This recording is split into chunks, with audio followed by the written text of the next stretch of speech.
பொதுவா நமக்கு ஒரு கஷ்டமான உணர்ச்சி வந்தா என்ன பண்ணுவோம்? அதுகிட்ட இருந்து தள்ளி ஓடுவோம் இல்லையா? ஆனா ஆச்சரியமான விஷயம் என்னன்னா, அந்த உணர்ச்சிகள் கிட்ட இருந்து ஓடாம, அதை இன்னும் கிட்ட போய் பார்க்கறது தான் பெஸ்ட் வழின்னு சொல்றாங்க.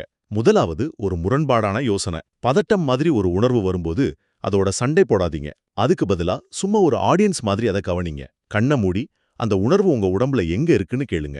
ஒரு மியூசியத்துல இருக்க சிலைய பார்க்கற மாதிரி அதை பார்க்கும்போது, உங்களுக்கும் அதுக்கும் ஒரு சின்ன இடைவெளி உருவாகும். அதோட வீரியமும் குறைஞ்சிடும். 2வது, உங்க உணர்வுகளோட அடையாளப்படுத்திக்காதீங்க. இதுக்கு RAIன்னு ஒரு டெக்னிக் இருக்கு. Rனா ரெகக்னைஸ், அதாவது உணர்வை அறிஞ்சுக்கிறது. ஏனா அக்செப்ட், அதை ஏத்துக்கிறது.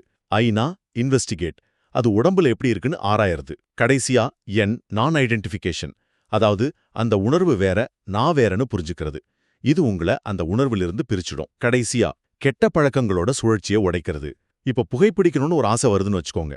உடனே போய் பிடிக்காம அந்த ஆசையை சும்மா ஒரு எண்ணமா மட்டும் பாருங்க. இப்படி செய்யும்போது அந்த ஆசைக்கும் செயலுக்கும் இருக்கிற தொடர்பு உடையும். போக போக அந்த ஆசையே மறைஞ்சிடும். மொத்தத்துல உணர்ச்சிகளோட சண்டை போடாம அதை சும்மா ஒரு சாட்சியான்னு கவனிச்சாலே போதும்.